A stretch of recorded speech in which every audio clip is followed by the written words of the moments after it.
I speak Spanish. I mean, my grandma's from Spain, so I speak Spanish. You speak Spanish too? So it's kind of, I'm getting used to the culture here. And do you need me to record this? Okay. Yeah. It's funny to be in a dark room like when it's just so bright outside. Huh?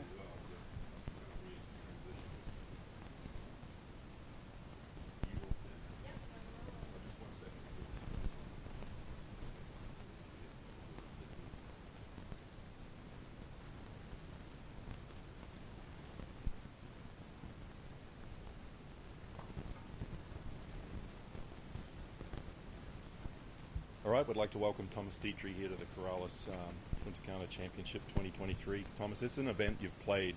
This will be the 5th time you've played it. That's right, yeah. And you've got some connections here. It must feel nice to kind of sort of come home, I guess. You could call it home for yourself, almost home. Yeah, you're right. I mean, it's actually nice to be finally. It's my first year playing it as a PGA Tour member. I played it off an invite. Jay Overton always gave me nicely an invite every year. So yeah, I mean, I feel home here.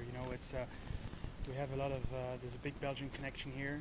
Obviously, I'm half Spanish, so I speak Spanish as well. So I'm used to that Spanish culture as well, which is very nice. So I feel very comfortable out here, and I love the course. I love the climate. It's easy to fly back and forth to home and to the US, so it's a good spot. We like it here. A lot of good reasons. You obviously like the golf course too, because in the 4 starts you've made here, you've performed pretty well, good consistent play, a couple of top 15s. What do you specifically like about the venue? Like especially when it's windy out here, like you really got to hit some quality shots. It's obviously wide off the tee, but then greens get tricky, and they certainly get firm on the weekend as well. So you gotta flight your golf ball. You gotta be precise and off the tee and with the shots to the green, which really I think will separate the good ball strikers to the average ball strikers this week. You mentioned this is your rookie year as a PGA Tour member. You've made 10 cuts and 12 starts so far this season. Yeah. Pretty solid start, but also runner-up at Bermuda, which is another island. True. It must be good feelings, being on another island. Yeah, Bermuda grass, Ireland golf, tropical climate. It's worked well for me. I played well as well in Mexico and Mayakoba, which was a similar kind of grass as well. So I guess feel really comfortable on these kind of greens and this warm, humid climates. Hopefully I can do one better than in Bermuda and get my first win on tour this week. You seem like a very international competitor, spending time at University of Illinois, obviously playing on the European Tour, being from Belgium. You said you speak Spanish, now you're kind of feeling a little domiciled here. That's right. What's that like, being a world traveler and being a professional athlete? It's nice. It's sometimes tough, but luckily, I've got my wife and my daughter, which makes traveling so much more easier, to be honest. It's been great. The PGA Tour has daycare every day as well, which makes traveling so much more enjoyable for my wife as well. So it's fun. We enjoy the challenge. It's great, and obviously sometimes we get to miss home, but we try to create our own little homes every time when we travel together as a family, and I think that's been key for my success so far. Yeah, just another good subject to touch on. Being a dad, it's almost a year since your daughter was born. Yeah. We just talked to Chad Ramey yesterday, and defending champion, and of course Joel Damon from a couple of years back, and they're both pretty new fathers. Yeah. What is that transition like? Has it been like for you? Has it? What sort of I guess positives have come out of it, and is there any negatives at all? So much. I mean, we kind of travel together now, so I'm with my family every week, and I've kind of realized that the less I do during the week, the better for me. I tend to really practice very little during week tournaments.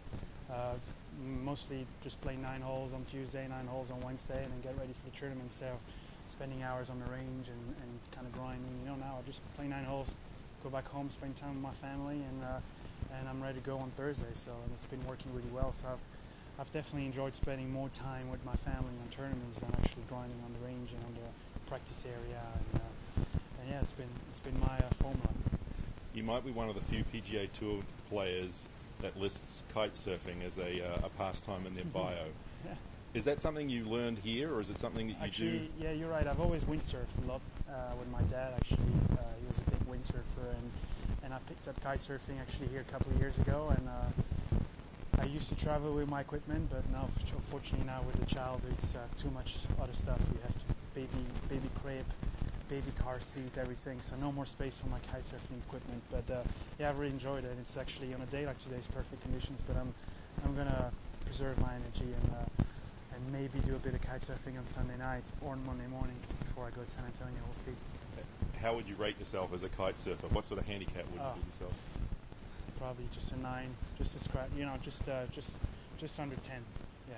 What do you like most about it? Is there a sensation? Just that sensation of gliding on the water. It's just the best thing there is. You know, like do a little jump here and there, and just spending time on the water. There's just nothing.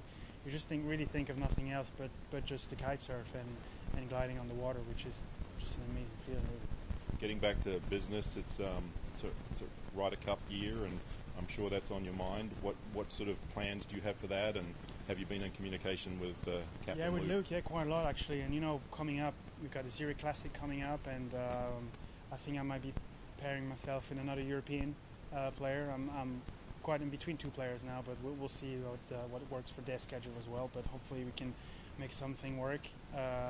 Show Luke that we are a great pairing, and hopefully we can keep playing well this season and both qualify, or at least myself qualify for Rome in September. Just and one last thing before we let you go, because I found this pretty interesting. You're a Guinness World Record holder. I think that record's still intact. That's right. Yeah. Can you just elaborate on that? And I think it was like 4 or 5 years ago that you did. I think that was in 2019. So that was in Spain, down in Spain with the DP Tour. We did a DP World Tour. We did. It was 1 hole, par 4 or par 5. Anyways, it was 500 yards, and it involved a little bit of strategy. You know, I started off by hitting. They gave us a couple of tries, and I was first going off with a driver, trying to hit it as far down as possible, and I had to run.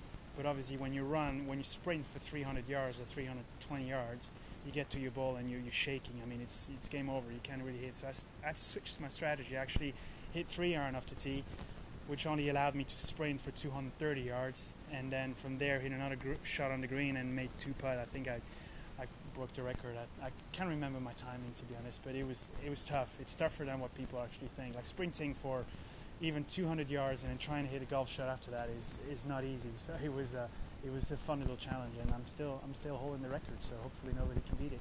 Well, the record said 1 minute and 29 seconds. That's so right, that's yeah. a pretty cool accomplishment. Yeah, it's 1 minute 29 seconds of hardcore just sprinting, and then actually trying to not shake and actually trying to make a putt as well, which wasn't easy. So it was fun. Well, good. We appreciate your time, and thanks for the insight. You're welcome. Good luck this week. You're welcome. Thank you so much.